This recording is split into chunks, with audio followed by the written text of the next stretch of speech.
اللہ نے مضمون کی تکمیل کے لیے وَوَصَّيْنَا الْإِنسَانَ بِوَالِدَيْهِ، اس سے پہلے سورہ عنکبوت میں آیا ہے وَوَصَّيْنَا الْإِنسَانَ بِوَالِدَيْهِ حُسْنًا، ہم نے انسان کو وصیت کی ہے والدین کے حق میں بھلائی کی، نیک سلوک کی۔ اچھا، والدین میں سے والدہ کا معاملہ والد کے مقابلے میں بہت بڑھ کر ہے۔ والد تو آپ کو معلوم ہے جو بھی ایک تعلق ہوا بیوی سے، اس کے بعد کا جو سارا معاملہ ہے وہ تو ماں کے پیٹ میں، ماں کا خون چوس کر وہ بچہ پل رہا ہے۔ حملتہ امہ وہنا علی وہن، اسے اٹھائے رکھا اس کی ماں نے کمزوری پر کمزوری جھیل کر، وفصالہ فی عامین، پھر 2 سال تک جوک کی طرح چمٹا رہا ہے اور اس کا دودھ پیتا رہا ہے، اس کی توانائی سٹ کرتا رہا۔ لہذا والدہ کا حق والد کے مقابلے میں ایک حدیث نبوی کی روح سے 3 گنا ہے۔ یہ بہت اہم نقطہ ہے۔ یہ ایک حدیث میں آتا ہے کہ ایک صحابی نے حضور سے پوچھا، حضور میرے حسن سلوک کا اولین مستحق کون ہے؟ فرمایا تیری ماں۔ کہا ان کے بعد؟ فرمایا تیری ماں۔ تیسری مرتبہ پوچھا ان کے بعد؟ تیری ماں۔ چوتھی مرتبہ پوچھا تو کہا تیرا باپ۔ گویا کہ والدہ کا حق، اس کی خدمت، اس کے ساتھ نرمی، کہیں اس کے دل کو ٹھیس نہ پہنچا دینا، اس لیے کہ بڑا سخت قسم کا نفسیاتی معاملہ ہوتا ہے۔ آپ کو معلوم ہے جب بچے تھے ہم تو اپنے والدین کی محبت کا مرکز تھے، ان کی ساری محبت ہم پر مرکوز تھی، ہم بھی ان کی شفقت کو مانتے تھے، محبت کرتے تھے۔ ہماری شادی ہو گئی، اولاد ہو گئی تو ہمارا ایک نیا مرکز محبت وجود میں آ گیا، بیوی سے محبت ہے، اولاد سے محبت ہے۔ اب بوڑھے والدین کے اندر پیاس پیدا ہوئی محبت،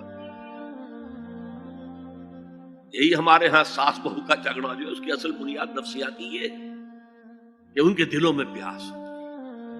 اب اگر ان کی دلجوئی کی جائے، ان کو وقت دیا جائے، ان کے پاس بیٹھا جائے، ان کی باتیں سنی جائیں، اب تو ان کو کچھ نہ کچھ جو ہے تسکین ہوتی ہے، ورنہ ایک بڑا احساس محرومی شدید پیدا ہو جاتا ہے واقعی۔ یہی وجہ ہے کہ صرف 2 چیزیں ہیں جن کا محض دیکھنا تعظیم اور محبت کے ساتھ موجب ثواب ہے، عبادت ہے۔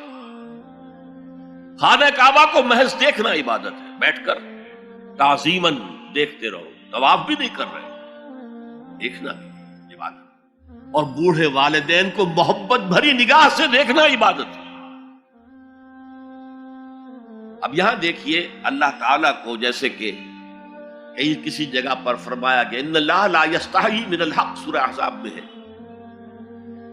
کہ تمہارا طرز عمل نبی کے لیے تکلیف دہ تھا، لیکن نبی حیا کی وجہ سے تم سے کچھ کہہ نہیں سکتے۔ تو اللہ کو تو کوئی حیا جو ہے کسی حقیقت کو روک لینے پر آمادہ نہیں کر سکتی۔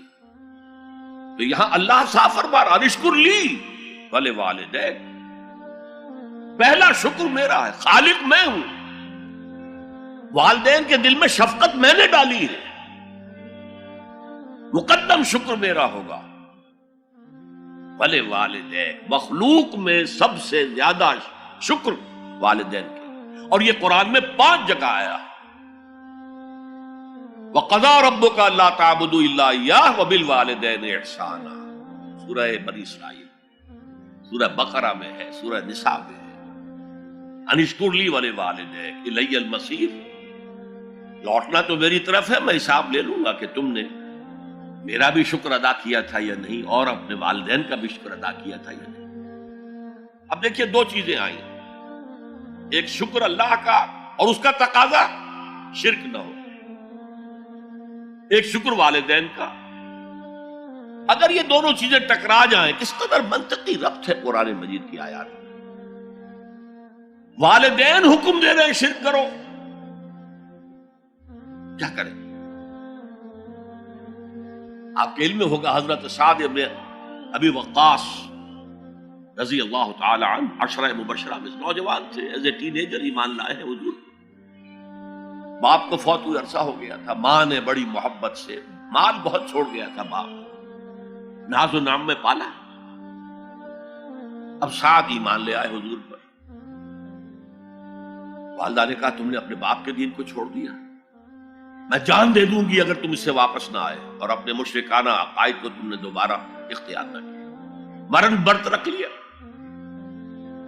اب کیا بیت رہی ہوگی، کس قدر سلیم الفطرت نوجوان تھا سعد، جو نوجوانی میں حضور پر ایمان لایا۔ لیکن فطرت کے اندر جو چیز مثبت تھی، والدین کا ادب، اللہ جسے اپنی طرف منسوب کر رہا ہے وہ فطرت ہے۔ اب یہ ٹکرا رہے ہیں، کیا کریں؟ آیت نازل ہوئی، اور یہ آیت سورہ عنکبوت میں بھی ہے، جیسا کہ میں نے بیان کیا کہ نہیں، یہاں اگر وہ تمہیں مجبور کرے، جاہدا کا لفظ بھی یہاں پہ نوٹ کیجئے، اگر تم سے جہاد کرے، یہ جہاد صرف مسلمان نہیں کرتا، جہاد تو کافر بھی کرتا ہے، مشرک بھی کرتا ہے، لیکن جہاد ہے، مجبور کر رہے ہیں، پریس کر رہے ہیں کہ اپنے آبائی دین میں واپس آ جائے۔ مصعب بن عمیر کو برہنہ مادرزاد کر کے چچا نے نکال دیا، نہایت ناز و نام میں پلا ہوا ایک نوجوان۔ نہرو جی کے بارے میں کہا جاتا ہے ان کے کپڑے پیرس سے سل کر آتے تھے، ان کا 200 درہم کا جوڑا شام سے تیار ہو کر آتا تھا۔ باپ اتنی دولت چھوڑ گیا، اور جہاں سے مصعب گزر جاتا تھا خوشبو اتنی رچی بسی ہوتی تھی ان کے لباس میں کہ پوری گلی، پورا بازار مہک جا رہا ہے، لوگ ہاں مصعب جا رہا۔ جب ایمان لے آئے، چچا نے کہا دیکھو یہ ساری دولت تمہارے مشرک باپ کی ہے، اب نکل جاؤ گھر سے، تمہارا کوئی حق نہیں ہے۔ اٹھ کر چلنے لگے تو کہا یہ کپڑے جو تمہارے جسم پر ہیں وہ بھی اسی مشرک باپ کے، اتار دو۔ مادرزاد برہنہ ہو کر ماں کے پاس آئے، انہوں نے آنکھوں پر ہاتھ رکھے، وہ سب کیا ہوا ہے؟ کہا ماں میں موحد ہو گیا، یہ ہے توحید۔ موحد اپنے آپ کو سمجھنا کچھ اور ہے، زندہ قوت تھی زمانے میں یہ توحید کبھی، اور اب کیا ہے؟ فقط ایک مسئلہ علم کلام۔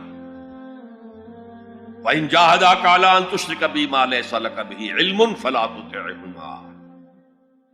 اچھا یہ دو انداز آتے ہیں شرک کے بارے میں، مَا لَيْسَ لَكَ بِهِ علم، تمہارے پاس کوئی علم نہیں ہے ان ہستیوں کے بارے میں جن کے بارے میں کہا جاتا ہے کہ وہ خدا کی شریک ہے۔ عقل جو ہے یہ عقل انسانی تسلیم نہیں کرتی، ایک ہی ارادہ ہے، ایک ہی اسکیم ہے، ایک ہی حکمت ہے، ایک ہی پلان ہے جو پوری کائنات کو اپنے احاطے میں لیے ہوئے۔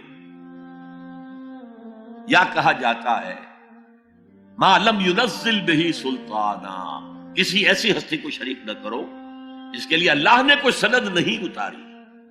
اللہ اگر کہتا میرے ساتھ یہ بھی شریک ہے تو ٹھیک ہے، ہم اللہ کو سجدہ کرتے ہیں، اس کو بھی کر دیتے ہیں۔ جیسے کہ حضور سے کہلوایا گیا ان کان للرحمن ولد فانا اول العابدین، اگر رحمان کا کوئی بیٹا ہوتا سب سے پہلے میں عبادت کرتا اس کی۔ کوئی نہیں ہے، نہ بیٹا ہے نہ بیٹی ہے۔ قل هو اللہ احد اللہ الصمد لم یلد ولم یولد ولم یکن له کفوا احد۔ تو فرمایا وَإِن جَاهَدَاكَ عَلَىٰ أَن تُشْرِكَ بِي مَا لَيْسَ لَكَ بِهِ عِلْمٌ فَلَا تُطِعْهُمَا۔ لیکن یہی توازن دیکھیے، یہ صرف اللہ کے کلام میں ہو سکتا ہے، یہ نہیں کہ پھر ان کو دفاع کرو، ان سے کوئی تعلق نہ رکھو، نہیں۔ صاحبهما فی الدنیا معروفا، ان کا کہنا تو مت مانو اس معاملے میں، اللہ کا حق احق ہے، بالا تر ہے، لیکن ان کے ساتھ دنیا میں رہو معروف طریقے سے، ان کے حقوق ادا کرو، چاہے مشرک ہے والدین، چاہے کافر ہے والدین، ان کی خدمت تمہارے ذمے ہے، ان کی ضروریات پورا کرنا تمہارے ذمے ہے اپنے مقدرت کے مطابق۔ صاحبہما فی الدنیا معروفا، اور واتبع سبیل من اناب الی، پیروی والدین کی ضروری نہیں ہے، اطاعت والدین کی لازمی نہیں ہے۔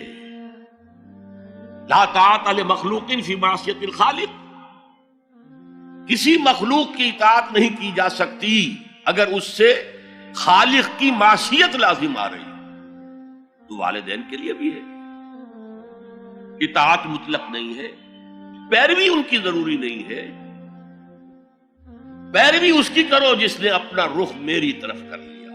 ابھی اللہ کا کلام چل رہا ہے درمیان میں جو آیا ہے، اتباع اس کی، دیکھو کون ہے جس نے اپنا رخ میری طرف کر لیا ہے، پیروی اس کی کرو، والدین کی نہیں۔ اسی لیے سورہ بقرہ کے تیسرے رکوع کی پہلی آیت جہاں حضور کی دعوت کا بیان ہے، وہ کیا ہے؟ یا ایھا الناس اعبدوا ربکم الذی خلقکم والذین من قبلکم لعلکم تتقون۔ اے لوگو، عبادت کرو، بندگی اختیار کرو، پرستش کرو اپنے اس رب کی جس نے تمہیں پیدا کیا، تم سے پہلوں کو بھی پیدا کیا۔ تمہارے آباء و اجداد بھی تو اسی کی مخلوق تھے، جیسے تم سے خطا ہو سکتی ان سے بھی ہو سکتی تھی، لہذا یہ دلیل نہیں۔ وہ کہتے تھے ما وجدنا علیہ آباءنا، ہم تو اسی کی پیروی کریں گا جس میں ہم نے اپنے آباء و اجداد کو پایا ہے۔ تو آباء و اجداد کی پیروی ضروری نہیں ہے۔ واتبع سبیل من اناب الی ثم الی مرجعکم، پھر میری ہی طرح تم سب کو لوٹنا ہے۔ فانبئکم بما کنتم تعملون، پھر میں گنتی کر کر کے نبا، تنبیہ، پوری طرح بتا دینا، آگاہ کر دینا۔ ایک تنبیہ ہے، وارن کرنا، ایک تنبیہ ہے، یہ ہے خبر دے دینا پوری طریقے سے، وضاحت کے ساتھ، نبا سے ہے۔ فَأُنَبِّئُكُم بِمَا كُنتُمْ تَعْمَلُونَ، جو کچھ کے عمل تم